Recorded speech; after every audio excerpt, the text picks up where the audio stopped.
Magandang gabi mga kaibigan. Ang pamagat ng kuwento natin ngayon ay Bayad Utang. Si Marta ay isang matalinong babae, 30 taong gulang. Wala siyang asawa. Masaya siyang nagpapakasasa sa pera at sa mga luho at bisyong hatid nito. Walang awa at masama si Marta. Ginagamit niya ang kanyang talino para makapanloko ng ibang tao. Wala siyang pinipili kahit mahirap ka man o mayaman. Ang mahalaga lang sa kanya ay makakuha ng pera sa ibang tao gamit ang pang-i-scam. Marami ng bayan ang nahulog sa mga pangako at scam ni Marta. Hindi siya nahuhuli dahil napakagaling niyang tumakas at magtago sa batas. Wala siyang nararamdamang awa sa kanyang mga nabiktima. Ang katwiran niya ay kung ganon sila katanga, ay mabuti pang siya na lang ang gumamit ng pera nila.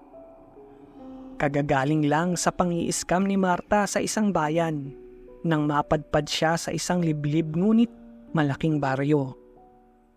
Balak niya munang magtago doon habang hinahanap pa siya ng mga pulis. Ngunit hindi niya mapigilan ang sarili sa paggawa ng masama dahil naakit siya sa mga nakatira sa baryo.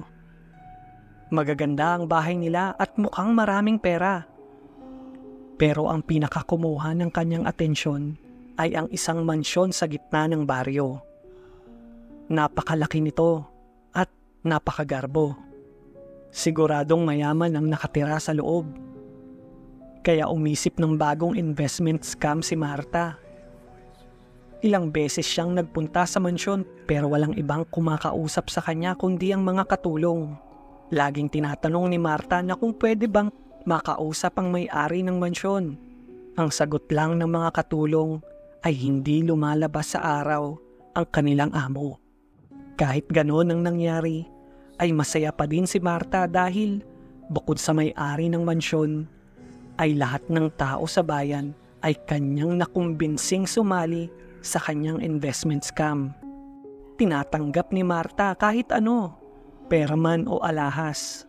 Wala siyang pili, basta sumali lang sa kanyang scam. Pagkalipas ng ilang araw, nang makolekta na ni Marta ang mga pera at alahas ng mga tao, ay binalak niyang tumakas. Sa gabi siya aalis dahil mas madaling magtago sa dilim. Pero nagtataka si Marta habang papunta siya sa kanyang sasakyan. Pakiramdam niya ay may nagmamasid sa kanya. Ramdam niya ang mga tingin nito na parang tumutusok sa kanyang batok. Ngunit ipinagwalang bahala ni Marta ito. Naisip niyang baka napapraning lang siya dahil madami siyang dalang pera at alahas.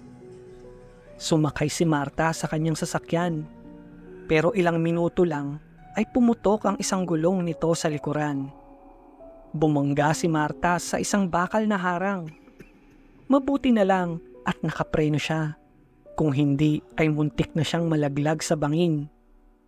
Pinalitan ni Marta ang gulong ng sasakyan. Habang ginagawa ito ay bumalik na naman ang pakiramdam na parang may nakatingin sa kanya. Kaya mabilis siyang tumingin sa kanyang likod, pero wala siyang nakita kundi ang isang grupo lang ng mga paniki na lumilipad. Mabilis na tinapos ni Marta ang pag-ayos sa gulong at dali-dali siyang sumakay sa kanyang kotse. Ngunit hindi na siya nag-iisa sa loob. Nasa likurang upuan ang lalaking kasama ni Marta. Gulat na gulat si Marta. Tinanong niya kung anong kailangan ng lalaki at kung sino ito. Pero galit na galit ang lalaki. Meron kang bagay na ninakaw mula sa akin, sabi nito. Sumagot si Marta na hindi siya magnanakaw. Pero sumigaw ang lalaki sa galit. Huwag ka nang magmaang-maangan. Sinabi ng katulong ko na sayo niya ibinigay ang gintong krus na kwintas ko, sabi ng lalaki. Naisip ni Marta na ito ang may-ari ng mansyon. Ngunit wala siyang balak na ibalik ang kwintas. Tanda niya ito. Gawa ito sa purong ginto at siguradong mahal kung ibibenta niya. Kaya nagdahilan na lang si Marta. Wala akong kinukuha sa katulong mo. Baka siya ang magnanakaw at ako lang ang pinagbibintangan, sabi ni Marta. Sabay kuha ng baril na nakatago sa driver's seat ng sasakyan.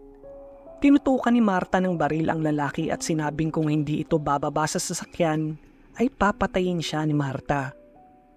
Lalong nagalit ang lalaki at muling hiningi ang kanyang kwintas. Walang panahon si Marta para makipag-usap pa sa lalaki, kaya kinalabit niya ang baril at pinaputukan sa ulo ang lalaki.